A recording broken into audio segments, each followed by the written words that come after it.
welcome everybody. It's good to see you all here. Benjamin Wiederkehr will also join you in a moment, join us all in a moment. This is the 5th time we are running this 24-hour event, and some of you might wonder, why 24 hours? This all started during the pandemic when nobody could go to places. We couldn't connect. We couldn't go to theaters. We couldn't go to museums. And so we thought, well, we just bring it all online and we go around the world, right? So we start at 12 here in Bloomington, Indiana, and of course in many other places because we have panelists from all over the world. And then we go towards California, towards Tokyo, Japan, New Zealand, Asia, and then ultimately over to Europe, back to New York, Boston, and then tomorrow at lunchtime, we will be back here in Bloomington. So it's always super exciting and exhausting, but we really like having this event because I think it shows the value of science and of scientific endeavors, and ultimately also brings the Christmas spirit to many of us. And so let me just introduce here the panel, and I will bring up my slides. It's really nice to see you all here. So this is the welcome and introduction to the exhibit panel, and we have Lisel and Todd Theriault, co-curators of the exhibit. We have André Skupin from San Diego State University, who has been an exhibit advisor for 21 years now, Andy. I still remember how we had breakfast together and we thought, wow, wouldn't it be nice if we could just frame those maps and hang them? And that was a totally new idea. And now it's not so new anymore. In fact, these maps have now been hung in many, many places around the world. And in some of them, they still hang in the hallways. We will have Boris joining us. So if you see Boris as an attendee, please promote him to panelist. And we also have Benjamin Wiederkehr here, who is the founding partner and managing director of Interactive Things, a really cool company. And he has been an exhibit advisor also for a long time now. And so we will have brief presentations by each of you with a brief introduction yet again. And it would be wonderful to just hear a little bit more about the exhibit first. But then I have questions, others might have questions. And this is a super exciting event because this is kicking off the 3rd decade, so another 10 years of the exhibit.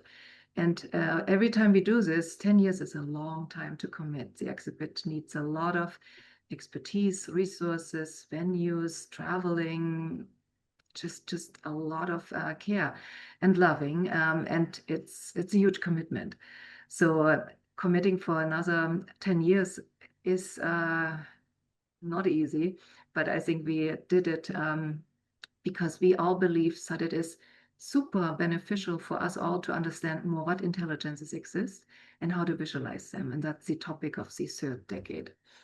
So I will briefly introduce Todd and then give it over to him, and I will run the slides here. So whenever you need a new slide, please just say your next slide and I will do that. And again, Todd is an exhibit curator. There are 3 of us, Lisel, Todd, and myself. So we have a really interesting division of labor. We have different superpowers and they are all synergistic to each other and they're all needed. You can't do such a beast just by one person. It takes a mom and a dad and another mom and lots of other support that we have been enjoying over the years.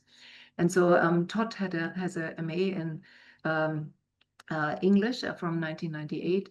And then he spent 15 years teaching literature and composition at IU. And then we were lucky enough to get him involved in the exhibit. And I think he got hooked and he has been an amazing writer.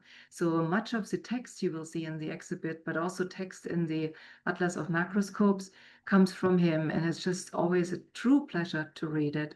And hopefully you get to see more of that writing. And hopefully you also get your own copy of the Atlas. It just got into the bookstores. We are still on a book tour. In fact, Lisel and Todd just presented in Boston. I just presented in Chile. I will present next week in New York. Really looking forward to that. So please do welcome Todd. And I will just go to the next slide here. Thank you, Katy.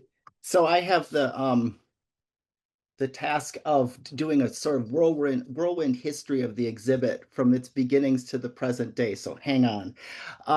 So between the years of 2005 and 2014, what you see here, the Places and Spaces exhibit brought new maps of science to the general public on a yearly basis.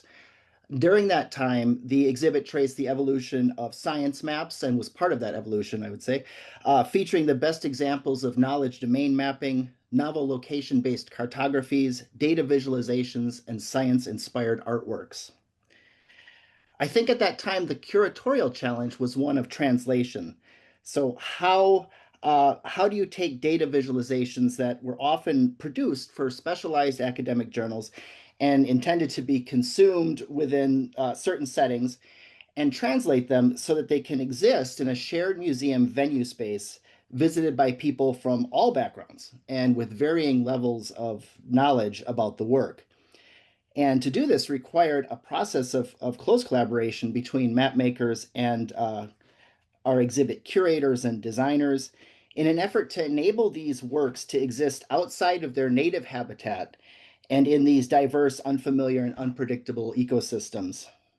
And we wanted to do all that while also absolutely retaining what made those visualizations groundbreaking and insightful in the first place. Next slide. But to make something accessible means not only to make it intelligible, it also means to make it available and actionable. And so we worked and we continue to work tirelessly to bring the exhibit to libraries, museums, classrooms, offices, websites, festivals, fairs, anywhere where their people are. We want to be there. Anywhere where people are meeting, learning, working, innovative, and playing. And you can see how the exhibit grew by looking at the pictures from the venues in the top left from the exhibit's debut during the 101st annual meeting of the Association of American Geographers back in April 2005. And you can see at that point, the exhibit was just 10 maps, just enough to cover a wall divider. And over 10 years later, the exhibit had expanded to 100 science maps, an interactive display of worldwide scientific endeavors, hands-on activities for kids, illuminated globes, an award-winning animated film, and an informative and dynamic website.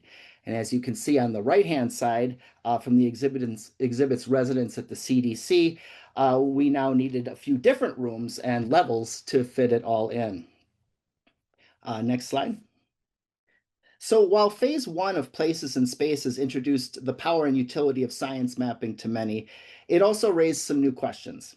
How can we demonstrate the power of data analysis and visualization techniques, not only to plot static data, but to monitor and support science as it evolves over time? How can we improve data visualization literacy globally and for all ages? And how can we empower individuals to make their own maps? With these needs and insights in mind, the second decade of the Places and Spaces exhibit showcased interactive visualizations, what we were calling macroscopes after Jules René's. That demonstrates the impact of different data cleaning analysis and visualization algorithms. Our hope was that by highlighting interactivity, this would increase the ability of viewers to gain meaningful insights from such visualizations and empower people from all backgrounds to use data more effectively. Next slide. And so over the next decade, Places and Spaces sought out and shared truly exceptional macroscopes via a touchscreen kiosk like this one that travels with the exhibit. To me, this picture is more symbolic than factual. This is actually from our residence at the University of Michigan, which was one of our first sort of major venue in the post-COVID quarantine era. It was well attended. But symbolically for me, I like this picture because it shows a public space where there's no public and an interactive touchscreen where no one wants to interact, right? And this was a challenge that happened, and it was one of the very few bright points in a terrible COVID era that we were kind of challenged to rethink the way that we presented this exhibit. And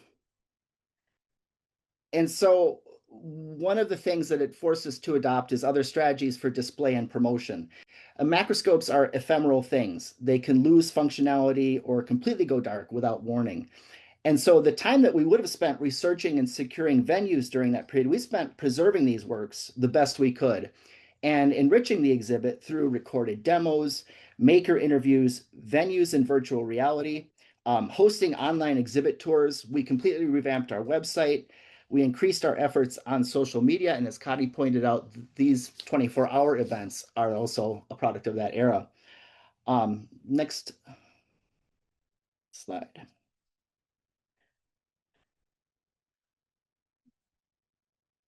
So as you can see here, we have some pictures from the recorded interviews we did. We have pictures of another exhibit debut a few years back that took place online. And if you go to the next slide, I want to especially say, since we have the opportunity here with exhibit advisories and joining this hour, and we're very fortunate, we could not do the work that we do without this International Exhibit Advisory Board. For the past 2 decades, the process for selecting the exhibit's pieces began with a call for maps or macroscopes, perhaps corresponding to a particular theme or addressing the needs of a particular audience. And then once those substitutions had been gathered, the curatorial team and the exhibit advisors you see pictured here selected the 10 best maps or 4 best macroscopes for entry into places and spaces. And beyond that, helping with this exhibit selection, they help serve as expert guides, as intellectual sounding boards, and on occasion as morale boosters for perhaps tired or stressed out curatorial team. And so we thank them for all of this stuff, and they're even instrumental, I think, in leading us into our 3rd decade, which I'll discuss here in just a second. Next slide. So the year culminated in the publication of the Atlas of Macroscopes, interactive data visualizations from MIT Press, and a whirlwind international book tour. And this has been great fun. As you see, we've been to a number of places, and we find that as our audiences have grown larger and more global, so have our aspirations. And this is apparent in the very title of the last exhibit iteration, the 20th, the last of the Macroscopes for a Global Future. In these 10 years that the exhibit has focused on interactive data visualizations, we have witnessed a global pandemic, worldwide ecological disasters, and destabilizing international conflicts. This has only reinforced the conviction that if we are to survive and flourish as a species, we need to move beyond provincial and short-term thinking and understand that all challenges are ultimately shared challenges because all fates are intertwined. Next slide. The book and book tour is a wonderful way to wrap up the macroscope decade of the exhibit. As a whole, the 40 macroscopes, which we discuss in detail in the book and which is available, are powerful tools for understanding the large-scale economic, political, cultural, medical, educational, and ecological relationships that shape our lives in the here and now. Imagining a desirable future for ourselves and others, however, may require us not only to expand our thinking beyond the local, but also to expand our concept of intelligence beyond the human. And it is in this direction that we'll be headed in the exhibit's 3rd decade. Next slide. The Places and Spaces in Envisioning Intelligence exhibit, planned for 2025 to 2034, will engage works that examine the multiple intelligences displayed by both biological and technological life forms. Next slide. We hope to treat a wide range of intelligences, linguistic, kinesthetic, communication, musical, emotional, and more, from a variety of sources: human, animal, plant, and technological. Our aim in this is twofold: to better understand the variational richness of intelligence and to inspire collaboration and coordination across intelligence types and life forms.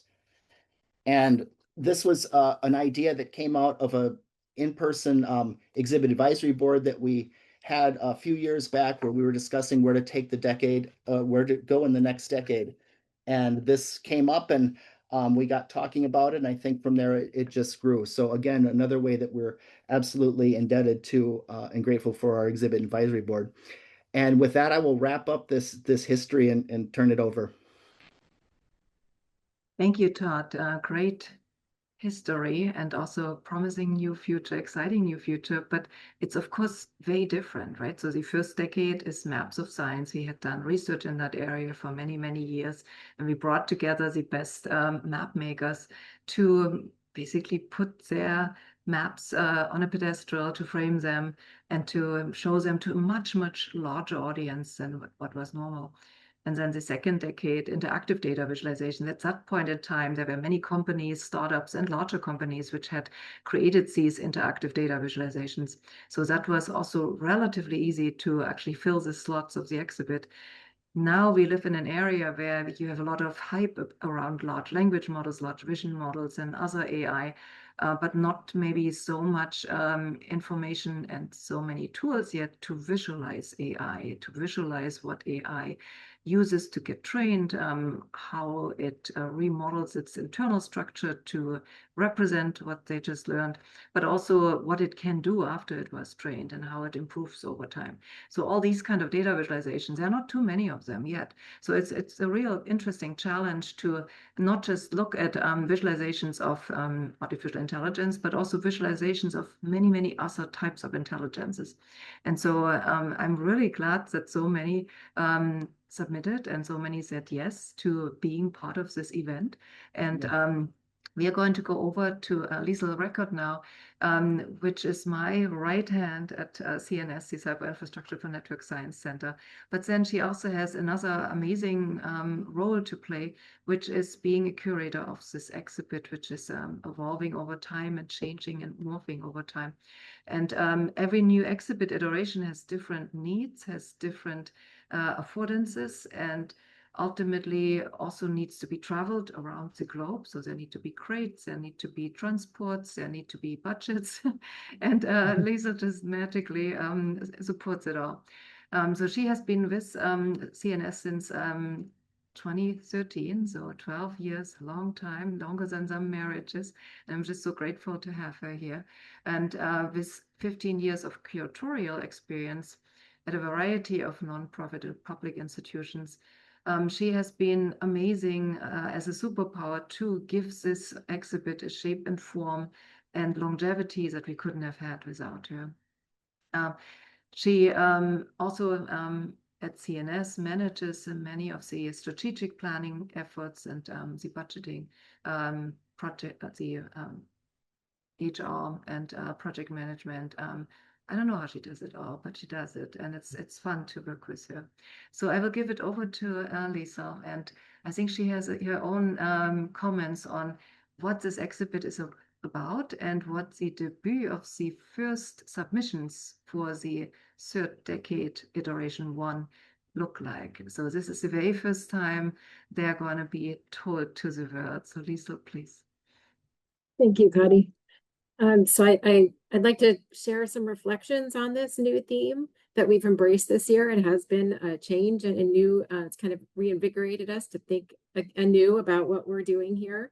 And I'm also thrilled to be able to introduce very briefly the pieces that will be joining the exhibit in this iteration. I did also want to point out that many of the artists and the makers who have created the pieces that will be part of this next iteration are joining us over the course of these 24 hours. So definitely take a look at the list of who's speaking next and join us so that you can hear from them in much more depth and with much more richness about what they have been working on and what's shaped their work. Let's see, so stay tuned for those other presentations. All of these works that we are adding this year share a common theme of engaging with intelligence and grappling with how we understand intelligence now that it has entered our general cultural lexicon, that intelligence is not a characteristic that is uniquely human.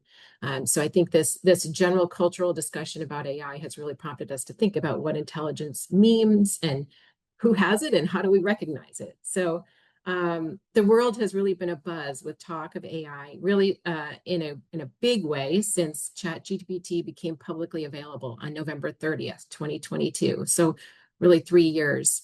The emergence of AI as a visible presence in our lives has spurred many people to think more deeply about it. In the process of developing this exhibit, we spent some time polling members of the Indiana University community to understand what their feelings and what their knowledge and what their thoughts were about AI in order to help us position this exhibit in a way that might resonate well with this audience. We generally share our work with a campus audience of curious adult non-specialists. So we're looking for, people who are interested. What are they thinking about this? But not necessarily someone who has been working on this for, as the central focus of their work for the last 10 years, 20 years, whatever. So that's really been helpful in crafting our message. Let's see, we started with a short survey to understand the sentiment toward AI, and we found some interesting things. We surveyed at 3 different specific events. The first was a community-wide arts festival. The second was a Letty School of Informatics, Computing, and Engineering event. And the third was through social media. And interestingly, at the arts festival, we asked people to pick from a scale of 4, which ranged from being completely terrified of AI to being cautiously pessimistic to cautiously optimistic to super excited about it. 50% of the respondents at the arts festival said they were terrified. And then 33% said they were moderately concerned. So that's a very strong, negative reaction. Whereas at the Letty event, 43% were cautiously optimistic and 36% were moderately concerned, with roughly similar responses from the social media group. So we had a really bipolar response to how people felt about AI, which meant we needed to do a little more research to figure out, was this a general, it was a small survey sample, so we wanted to see, is this true? More broadly, we did a second survey in October and November with we asked the same question about how they felt about AI, as well as some other questions about intelligence. And we were really curious to see if that strong bias against AI at the Arts Festival versus the more positive view of AI at Letty bore out in in other places with other people. And so we approached people at 3 different locations around campus that were a little more neutral. So the library, the main library, and the student center, as well as at the Letty School. So we could see if this was a different population, if people felt differently about AI at the Letty School. And by and large, we found that really that strong bias against AI didn't show up in this second study. 53% were moderately optimistic about AI and its role in our lives, and nobody chose the terrified option in this version. So it was interesting to see. Now, part of that may be, how do people feel differently about it 6 months later, or just, who knows? But it was interesting to sort of start to understand where people were coming from as they talked about AI and as they come to our exhibit. So given that feedback, we settled on a central theme, which we defined as seeing human intelligence within the broader context of animal, plant, and machine intelligence can help us forge connections between intelligences and understand our own better. So with this theme in mind, we'll take a peek at the 7 pieces that are now included in this year's exhibit. So if you can go to the next slide, Katy.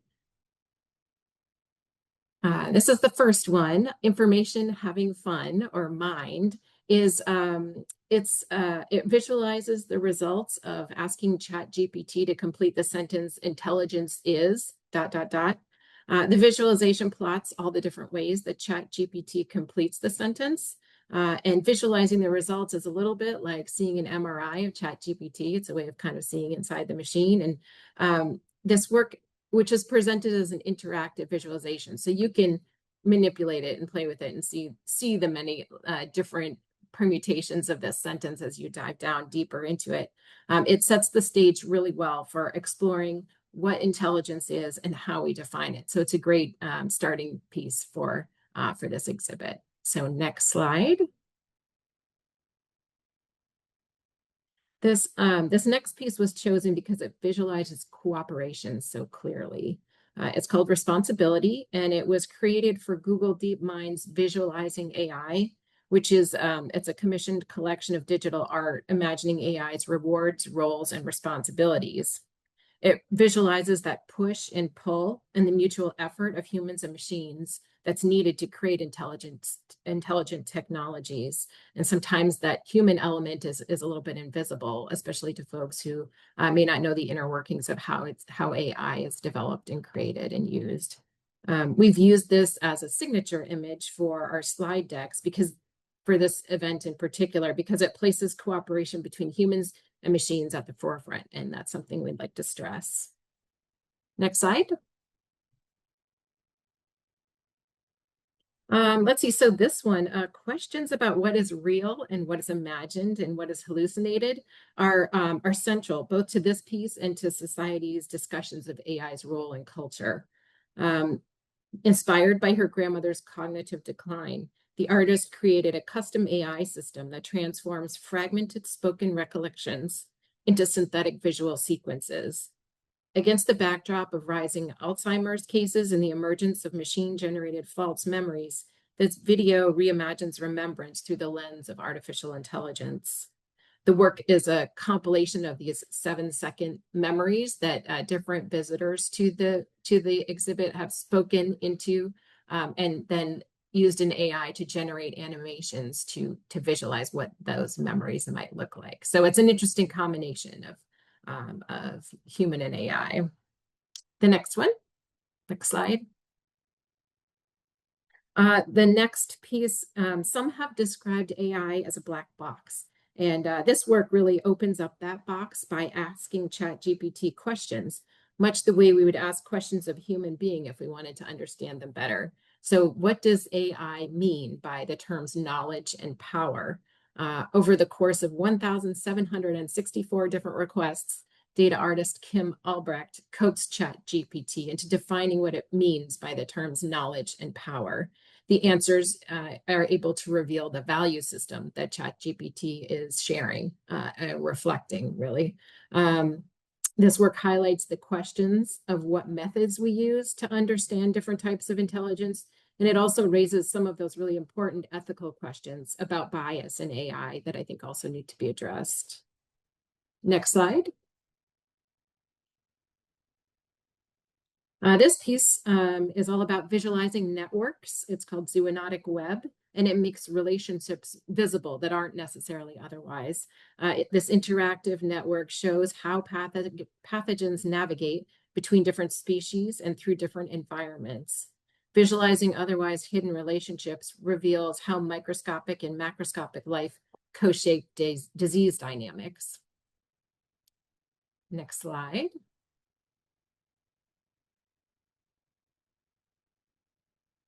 This piece, the sixth piece in the iteration, is called Knowledge Cosmos, and it also follows along with this theme of using visualization to make intelligence visible.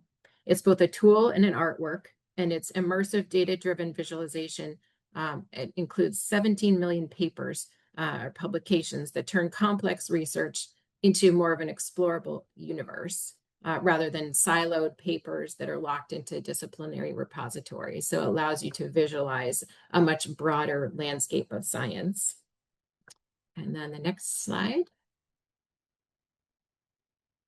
The emotional echo of cultural intelligence. This one is about memes, which are a part of many of our everyday lives. The internet serves as a vast repository of humanity's collective intelligence, but it also contains our collective hopes, fears, loves, and prejudices. Every day, those aspects of our culture that provoke strong emotions are spread quickly and widely across social media as memes. And this piece captures those ephemeral emotions and examines them more deeply. Okay, on to the next slide. As this phase of the exhibit grows over time, we look forward to wrestling with some of the questions that emerge.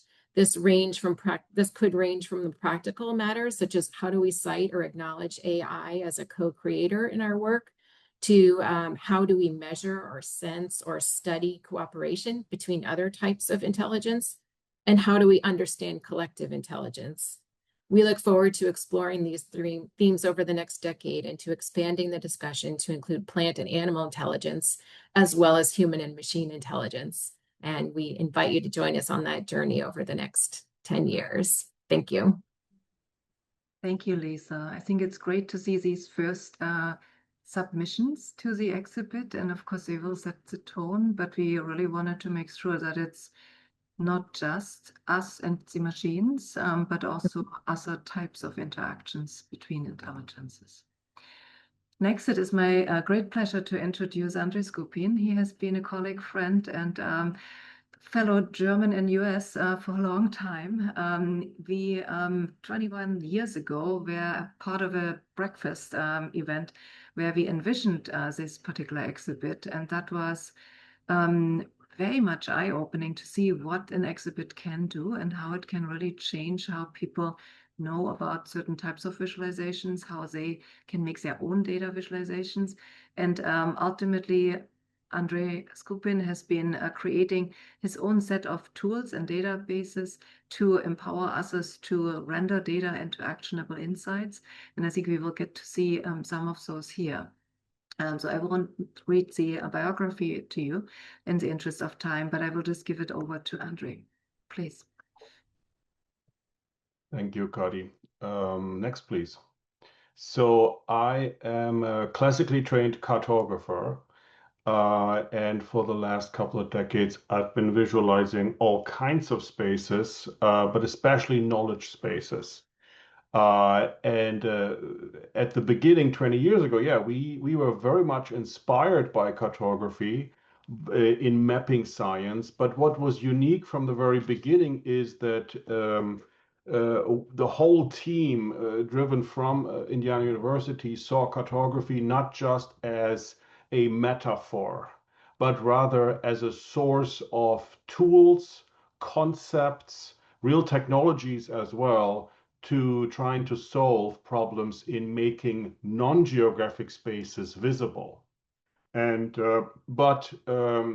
in the process, we learned that we can inject not just sort of ways to symbolize, but also ways to think about space.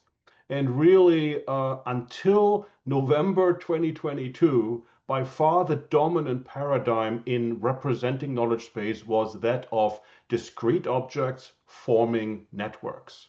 And that pendulum swung hard then in the other direction towards the world of continuous fields.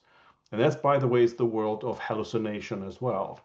And it just so happens that for the last 3 decades or so, I've been making maps of knowledge spaces mostly in that approach, the continuous field approach. But first, though, when a new technology comes in, people will typically ask, okay, what can it do for me? What can it do for cartography, for mapping? And so we know that students in our classes routinely use AI to generate perfectly passable text output. It turns out in cartography that is incredibly much harder. And it just will not pass. So as of June 2023, always the same prompt here, which is create a topographic map of San Diego, California in the style of a USGS topographic map. Now, in June 2023, DALL-E 2 produced something whose colors were certainly evoking topographic maps, and there was a lot of water in it. Okay, San Diego is by the ocean, but that's about it. Now, a few months later, the next version, October, one thing it did is the styling is, thank you, Katy, the styling is completely different. And it's in some way more aspects of San Diego are being picked up, but they are most definitely not maps. Most of them you wouldn't call maps. A cartographer wouldn't call them maps at all. And some of them are even sort of oblique 3D views that definitely don't categorize as maps. And the styling it chooses is completely different for the same prompt, make a topographic map. Now there we have come a long way.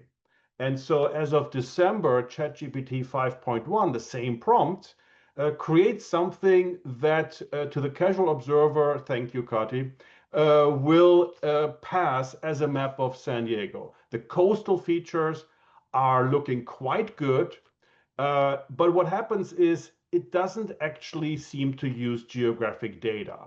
It uses more information. It does better analysis of, say, coastal morphology in the cartographic artifacts it finds and draws on.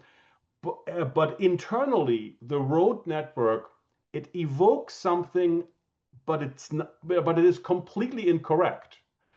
Don't navigate on these roads. None of them actually exist.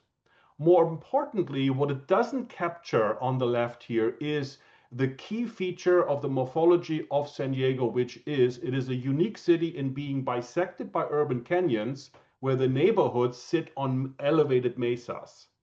And the road network reflects that, the actual road network, and neighborhood life is very much shaped by that. That is completely missed.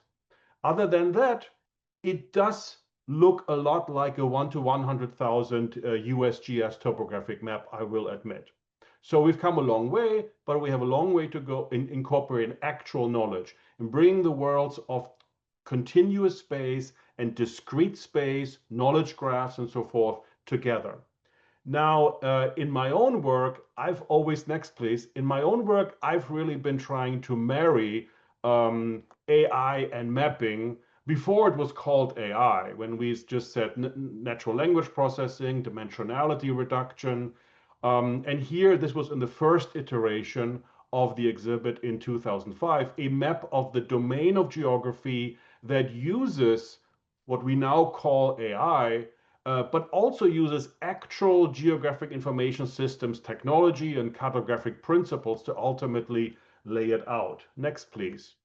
Now, when it comes, you can also use this to map really large spaces. So in collaboration with Indiana University, where their team was able to port our neural network algorithm to a supercomputer, we were able to compute this on a supercomputer in just 6 days.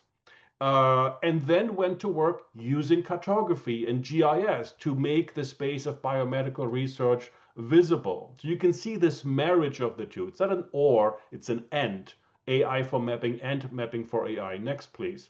And then we went ahead and had some fun and used the same technology to visualize the world of music in this semantic landscape of music folksonomy. Next, please. And then frequently people will ask in terms of explainable AI, can people relate to this? To these maps, for example, what can they see any meaning of it? Or will they just ask, well, I don't know how this was created, therefore I cannot use it. And the answer is no, they will engage. So here's an exhibit on ephemeral objects at the San Diego Art Institute. And at the far end, this lit up almost like an altar is our map of music. And next, please, we asked people to map themselves. We gave them push pins. And it turns out they didn't ask, oh, I have no idea what this is, I move on. No, over the course of 30 days, they did map themselves. And some went as so far as creating almost graffiti using push pins, like here, a stylized saxophone, for example. Next, please. Now, there are many artifacts. In some of the slides earlier, you saw aspects of this. This is part almost 20 years later in a macroscope submission. Here we mapped the knowledge domain of the coronavirus using the very same GIS technology used by Johns Hopkins University to popularize coronavirus cases with several billion views on their platform. And here's the very same technology. So you can engage both concepts and technologies of mapping. Next, please. Here as well, we have heart attacks, 5,000 heart attack patients, working with heart surgeons. And the main takeaway for those in the audience is, if you don't want to die young of a heart attack, don't do hard drugs. So there have to be real takeaway messages from these artifacts. Next, please. But this has moved beyond the academic realm towards products. So here we have a map of the data science analytics domain. You see this donut shape, the absence of something. Next, please. And what this all leads to, it turns out, what I've been working on for the last decades is basically explainable AI. Now, here's an example out of Google and OpenAI, where they're trying to open up the black box of deep learning. In what does deep learning, like image recognition, actually see? And it turns out that's what I've been engaged with as well. Next, please. Here, a map of the US, or two maps of the US, one recognizable, one less so. They are both absolutely identical. The only difference is one is based on the space of on a very high dimensional space, the spaces of AI. Next, please. And again, explainable AI is necessary as well on the product side. So most approaches today in explainable AI is really explainable by experts for experts. But instead, we must open up the box so that people can directly interact with the spaces underlying AI. And that's what we're doing here. Next, please, where we are directly querying. So instead of querying with text, you can query by drawing in the spaces of AI to do ultimately a query against a couple of million patterns. So I think this gives you a good idea of where the marriage of cartography, AI, knowledge is going as of 2025. Thank you. Thank you, André. There's a question for you in the chat. In the interest of time, let's hear 2 more brief presentations, and then we will borrow some time from the next panel. So you here, if you see panelists come in, just tell them 5 more minutes, please. All right, Boris, we met recently in Berlin. I got to see Erich Honegger's house. That was unexpected, but really interesting flashback into East German history. And Boris is helping many, including his own colleagues, understand what AI can and cannot do, traveling extensively as Erklärtierchen, from what I can understand, to different places to also stay on the cutting, not hopefully bleeding edge of what is happening in digital photography or photography in general, and how AI should be used and should not be used. So it's really super interesting discussion which we had on the advisory board, but also in person. And Boris, I'm just so glad you could make it. From what I understand, you came directly from a festival in Prague on AI in movies to here, to this event, and who knows where you're going next in the next hour, but thank you for being here. My pleasure. Thank you for the invitation. So I would like to zoom out a little bit and give you an overview about what is possible in generating images and video today with AI. What I do is following up all the latest releases and models, trying them myself in my own art practice. I'm teaching for various institutions how to work with AI, generative AI. And out of this practice, I see where trends are going to and how the future of the collaboration between humans and AI might develop. So I give you a little overview here. We start with the workflow. Next slide, please. When diffusion models were released, that was a very simple process, 3 different steps. You need a human prompt for the AI to generate any kind of data, and later that needs to be evaluated by a human person again. And since 2023, it evolved, changed. Next slide, please. So what many started to realize, it's not just like prompting and you're finished. Evaluating means knowing your experience and knowledge, like in prompting, to find out what is missing, to fine tune the prompt, and to start again from the beginning. Next, please. For many, the prompting was too complicated. You can define many different aspects in the prompt. So since 24, more and more platforms offered to outsource prompting to a large language model without showing you how your simple prompt was changed into a more complex prompt. You just tick a box, enhance prompt, and then the machine is doing whatever it wants. Evaluation is still a problem, depending on which generative AI we are talking about. Next, please. And before I get there, I would like to go back to that old system with the 3 steps where, no, stay with that slide. where in the prompting, I basically need to come up with ideas. I need to have an idea what AI should generate for me.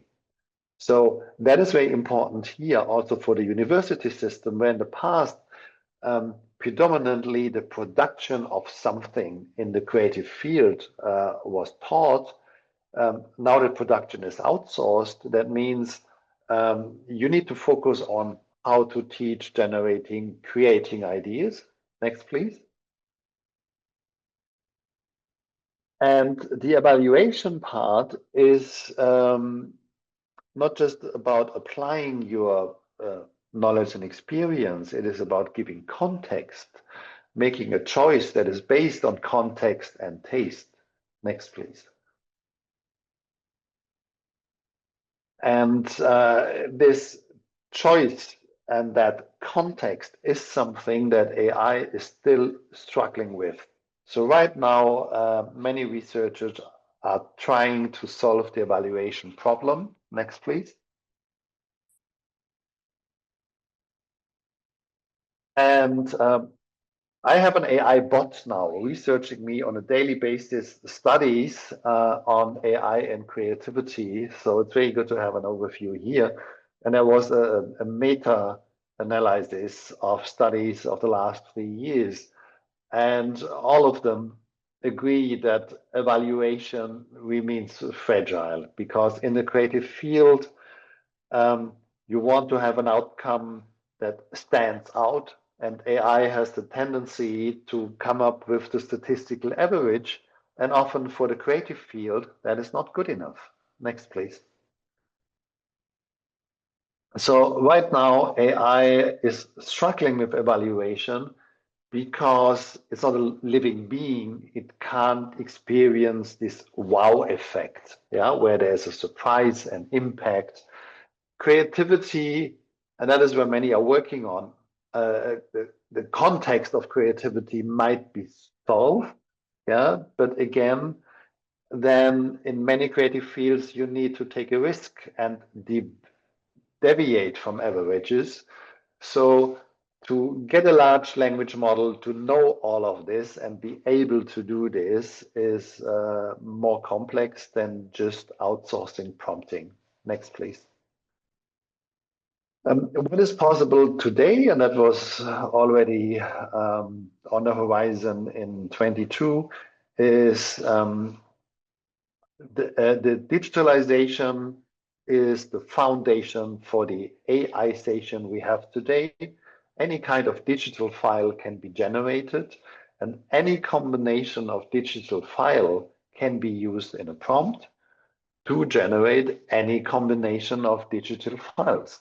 I can use text and create a video plus sound. I can use sound, audio in a prompt and generate a video or an image, and so on and so on. Next, please. So today we have 3 different choices in the creative field on how to collaborate with AI. I'm using it as a very fast and effective assistant, as many assistants. You could also choose AI to become an equal partner, where you are learning and teaching the same time, or which is more a conceptual choice, you come up with the initial idea, and then the AI is an autonomous agent and does everything from here. Next, please.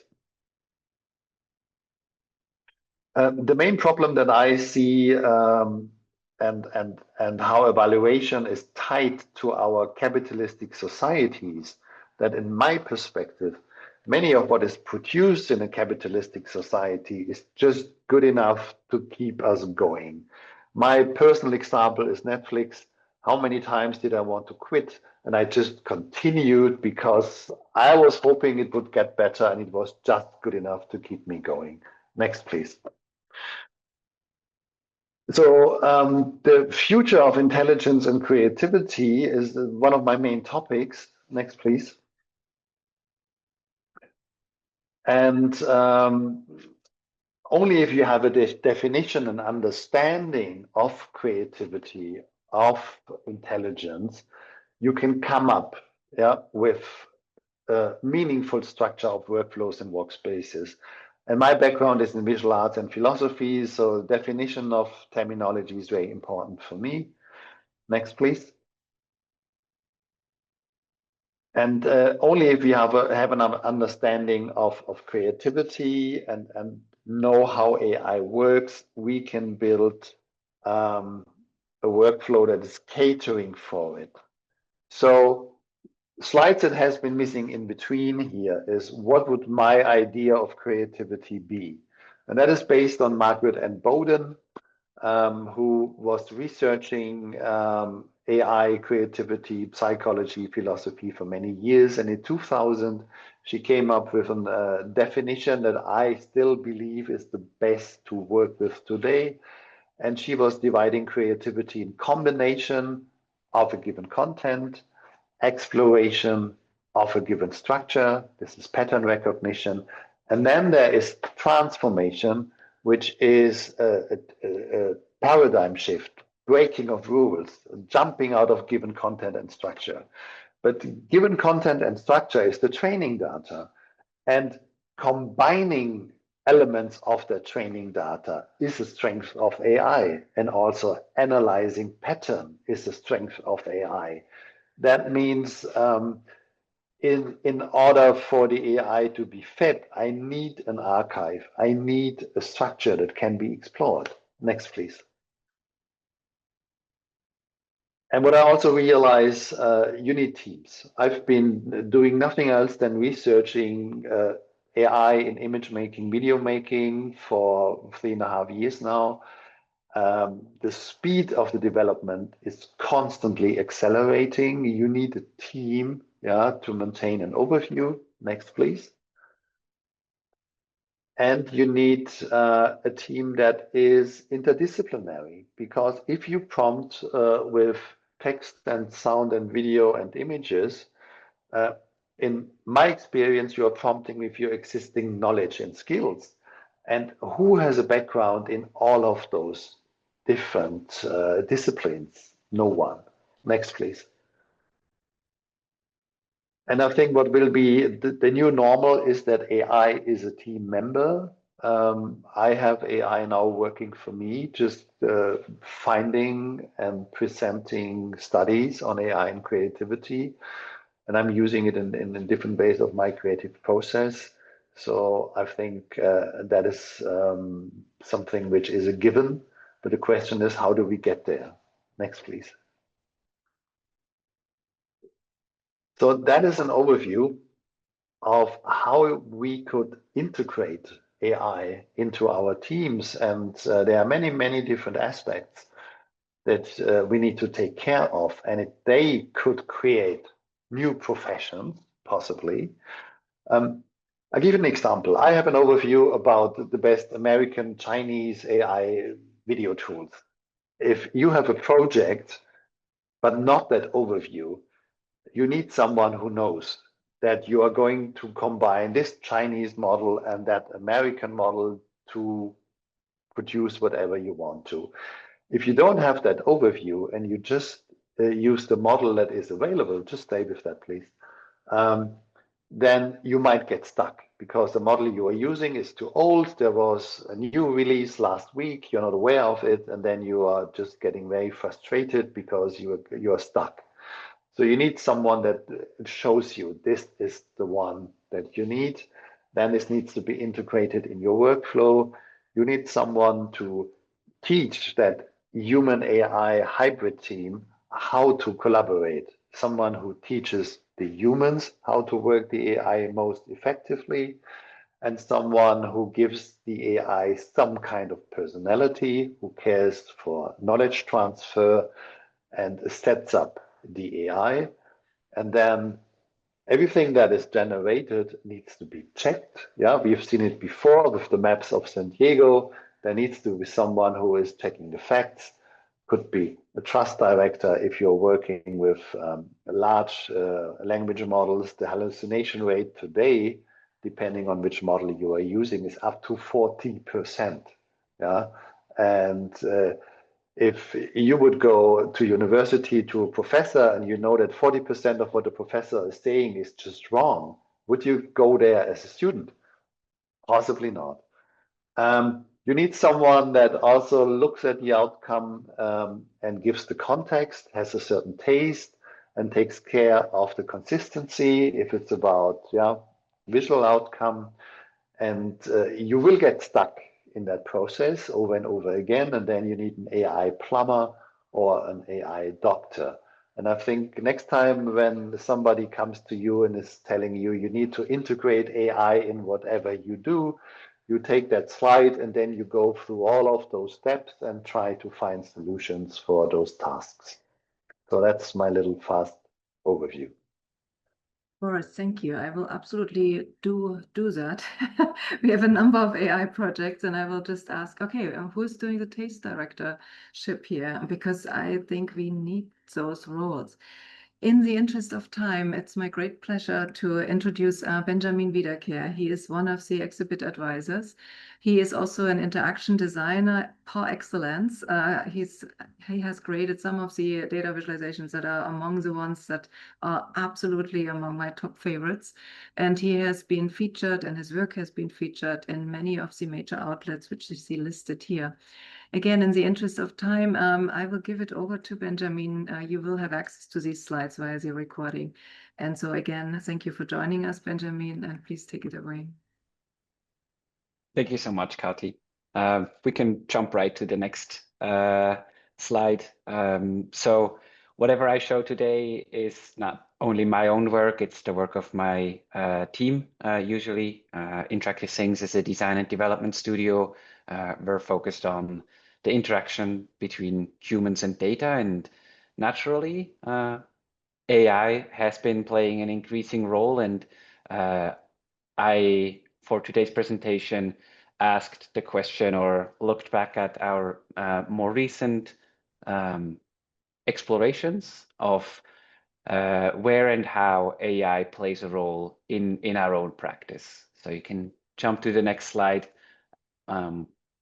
We see that prompt that I asked for myself, looking over some of the recent work that we did for our clients, as well as just experimentations within our own studio. And these are quite practical, sometimes maybe small additions. And what I want to do by showing these is, let's show, hey, this is the solution. This is the single approach. I think these are more like small little nudges of ways of how we can sort of like cooperate or incorporate artificial intelligence into the context of data visualization. So we can jump to the next slide, which is going to be the first quick prototype. So thinking about using AI as a way to help creators of data visualizations with annotations. You can jump to the next slide and see a screencast of that prototype. So what we see here is a chart generator that's for the Swiss government, where any user can create data visualizations based on linked open data. And naturally, you want to give context for every chart, at minimum, like a title and a description. And what we do here, we share the metadata of the linked open data sets with the AI, and the AI sort of like recommends a title and a description for you that you can sort of like use as a starting point instead of having to start from scratch. We can jump right away to the next prototype. This experiment here was completely self-initiated, so outside of the context of any particular project, but my team member Gerhard, maybe we can play the video again. My team member Gerhard was interested in making visualizations more accessible to people that might have a visual impairment, that might not be able to see the visualization. So instead of just sharing the metadata, we actually share the data set itself with the AI, and we provide sort of like a prompt that defines the reading level, what we want to get back from, and for whom it should be understandable. And then we get a dynamic description of what the statistical properties of that data set are. The third quick prototype here is for for the Swiss government. It's for the popular votes dashboard. So, 4 times a year in Switzerland, we have popular votes where the Swiss population gets to vote on different referendums. And if you jump to the next slide, we'll see a little screencast of how we, or for 2 ideas for integrating AI into a product like this. You can jump to the next slide.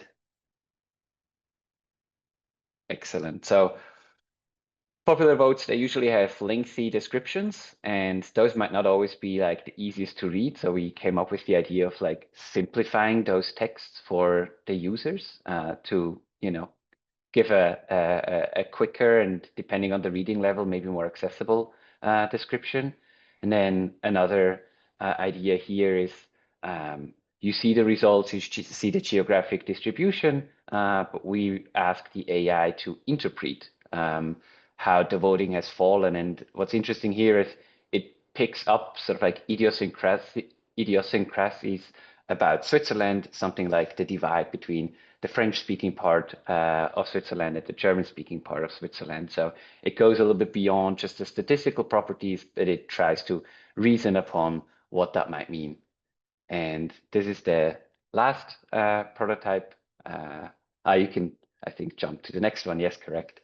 So here, the last little demo, the last little prototype that very recently we experimented with is kind of using a chat environment as a way to create visualizations. So the very beginning, I showed a chart generator, which is very typical to other chart generators, where you configure your data visualization, and we flip it around in this example here, and we'll see it in the screencast on the next slide, how we've built a couple of different visualization partners. They have different names, such as the craftsman or the artisan, and they have different priorities for how they design data visualizations. And this is created for the city of Zurich, the statistical office, and it uses, or it has access to the open government data sources.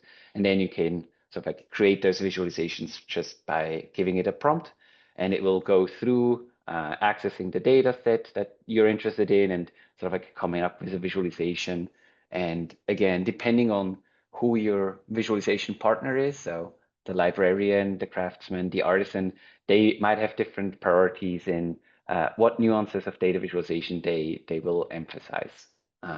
In the background, it uses a data visualization library that we've created for the city of Zurich, which is open source. So with this, the chat interface creates sort of like on-brand visualizations that either employees at the city can use, or just any residents who would like to create visualizations with open government data. So these are our 3 or our 4 little prototypes that have been created over the last quarter, and just as ideas or sparks of initial ideas for how and where we could integrate AI into sort of like user interfaces working with data. Thank you. Benjamin, thank you so very much. And it's interesting to see how the rich and oftentimes open government data can be used as a great training resource for large language models. And then you need the structure, as Boris pointed out, so that you can guide large language models to do the right thing here to create meaningful data visualizations. I think it's aligned across these talks we just heard, that we really need high quality training and guidance, and then we need a team of other trainers and validators and guides and context providers to ultimately arrive at something that's better than good enough. We are out of time, so I would welcome everybody to ask questions in the chat and also to answer them in the chat. I hope we get to discuss all of this more in the upcoming advisory board meetings, obviously, but please do continue the discussion.